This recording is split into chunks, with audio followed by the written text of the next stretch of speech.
मीनू चिड़िया एक पेड़ पर बैठकर जंगल का मजा ले रही थी। वाह, मौसम तो कितना अच्छा है, हर तरफ हरियाली ही हरियाली है, हवाएं भी कितनी अच्छी और ठंडी चल रही हैं। तो चिड़िया मौसम का मजा ले रही थी, तभी वहाँ पर एक सफेद बादल आता है। अरे मीनू चिड़िया, तुम यहाँ पर अकेली बैठी क्या कर रही हो? अरे कुछ नहीं बादल भैया, मैं तो यहाँ पर बैठकर इस प्यारे से मौसम और इन ठंडी हवाओं का मजा ले रही हूँ। अरे वो तो बहुत अच्छी बात है, लेकिन मीनू मैं तो तुम्हें एक खबर देने आया हूँ, क्योंकि ये मौसम ज़्यादा देर तक इस तरह अच्छा रहने वाला नहीं है। अरे बादल भैया, क्या कह रहे हो? कहीं हमारे जंगल का मौसम खराब तो नहीं होने वाला है? अरे हाँ, बिल्कुल सही पहचाना तुमने मीनू, मौसम खराब होने वाला है इस जंगल का। मैं भी इसीलिए आया हूँ ताकि तुम दूसरे पक्षियों को भी बता दो कि वो जल्दी जल्दी इस खराब मौसम से बचने के लिए कोई बंदोबस्त कर लें। अरे हाँ हाँ, क्यों नहीं बादल भैया, मैं ज़रूर सबको बता दूंगी। मैं तमाम पक्षियों से कह दूंगी अपने घरों को मजबूत कर लें, ताकि इन ठंडी हवाओं से उनका घर कहीं उड़ ना जाए। मीनू को ये खबर देने के बाद वो सफ़ेद बादल वहाँ से चला जाता है और मीनू चिड़िया भी बाकी पक्षियों को ये बताने के लिए चली जाती है कि कल से मौसम की खराबी का सिलसिला शुरू होने वाला है, इसलिए वो पक्षी अपने अपने घरों को मजबूत कर लें। और सबसे पहले वो तोते के पास जाती है। अरे तोते भैया, आपको पता चला क्या? कल से हमारे जंगल का मौसम खराब होने वाला है, बहुत तेज हवाएं चलने वाली हैं, आपको पता है क्या? अरे मीनू चिड़िया, ये तो तुमने बहुत अच्छा किया, बहुत बहुत शुक्रिया तुम्हारा। लेकिन तुम्हें पता है ना, मैं तो मौसम की खराबी के सिलसिले की वजह से पहले ही अपना घर बना लेता हूँ। मैंने इस दफ़ा भी अपना घर पहले ही मजबूत कर लिया है, क्योंकि मैं जानता था बारिशों का सिलसिला शुरू होने वाला है। अरे वाह तोते भैया, आप तो बहुत होशियार निकले। अगर आपके जैसे 5-6 पक्षी और हमारे इस जंगल में आ जाएं, तो हमारा जंगल तो होशियार पक्षियों का जंगल कहलाएगा। चिड़िया, अब तुम मजाक मत करो, मैं इतना भी होशियार नहीं हूँ। मीनू चिड़िया थोड़ी ही देर में तोते के घर से निकल जाती है और फिर वो कबूतर के पास जाती है।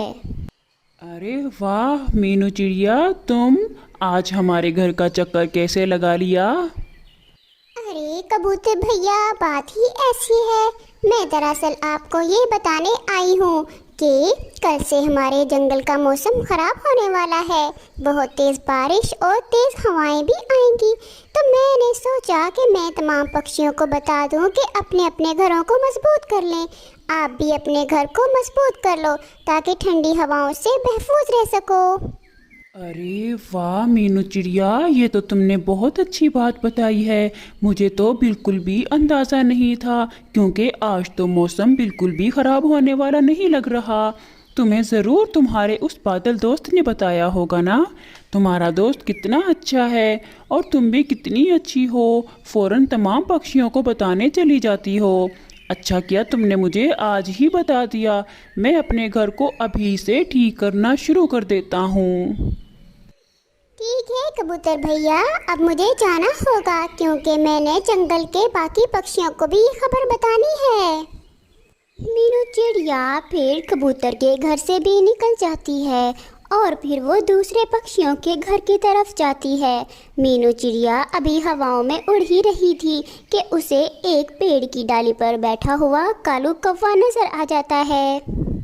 अरे मुझे तो लगता है ये कालू कौवे को कुछ पता ही नहीं है, ये भी तो अभी ऐसे ही बैठा हुआ है। मुझे सबसे पहले तो इसी को ही बताना चाहिए था, क्योंकि ये अपने कामों में वैसे भी बहुत सुस्त है। चलो जाकर बताती हूँ।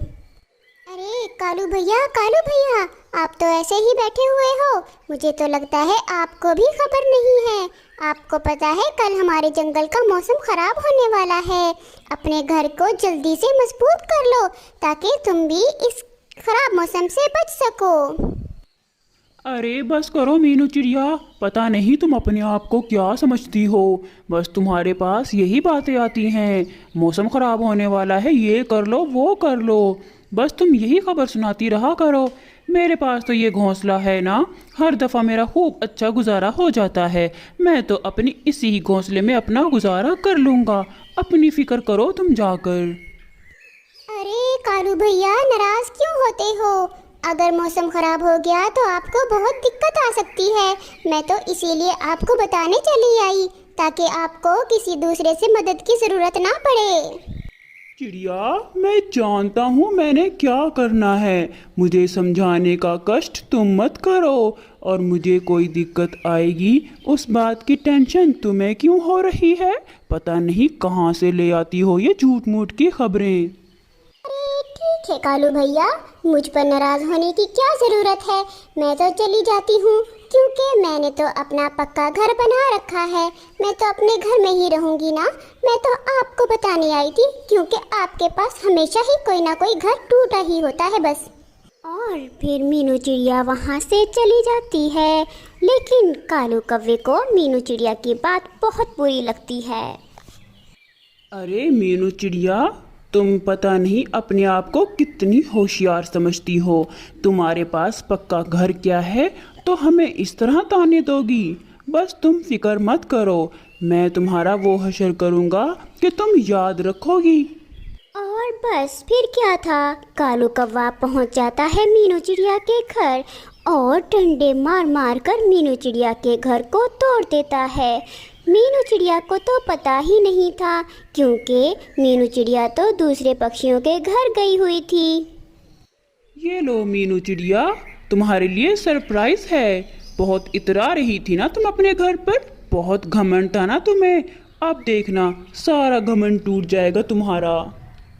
और फिर कालू कौवा वहाँ से चला जाता है। मीनू चिड़िया को घर वापस आते आते शाम हो गई थी, और जैसे ही वो घर पहुँचती है तो क्या देखती है कि उसका घर तो टूटा हुआ है। मीनू चिड़िया को तो सर छुपाने के लिए भी जगह नहीं रही थी। अरे बाप रे बाप, ये क्या हो गया? मेरे घर को किसने तोड़ दिया है? अब मैं क्या करूँगी? शाम भी हो चुकी है और बारिश भी हो सकती है। अब मैं कहाँ जाऊँगी? इतनी बारिश में मैं क्या करूँगी? हाय रे, ये मेरे साथ क्या हो गया? अभी मीनू चिड़िया ये सोच ही रही होती है कि जंगल में हर तरफ काले बादल आ जाते हैं और बारिश भी शुरू हो जाती है। अरे बाप रे बाप, ये देखो बारिश भी शुरू हो गई है। अब मैं क्या करूँगी? इतनी तेज़ बारिश में तो मैं भीग जाऊँगी। मेरे पास तो कोई और दूसरा घर भी नहीं है। अब मैं क्या करूँगी? मीनू चिड़िया बारिश में बुरी तरह से भीग चुकी थी, और इसी दौरान उसकी नज़र कुछ केलों और पत्तों पर पड़ती है। मीनू चिड़िया के दिमाग में एक आइडिया आता है। अरे मुझे इस बारिश से बचने के लिए कुछ ना कुछ तो करना ही होगा। मुझे लगता है ये सामने जो केले और पत्ते हैं ये मेरी मदद कर सकते हैं। बस फिर क्या था, मीनू चिड़िया अपने दिमाग को इस्तेमाल करते हुए उन केलों और पत्तों से अपने लिए एक घर बना लेती है और बारिश से बच जाती है। दूसरी तरफ वो दुष्ट कौवा बारिश में भीगता हुआ आ रहा था, लेकिन रास्ते में ही उसके ऊपर काले बादल बिजली गिरा देते हैं, जिससे वो कालू कौवा वहीं गिरकर मर जाता है। कालू कौवे को अपने घमंड की सज़ा मिल जाती है।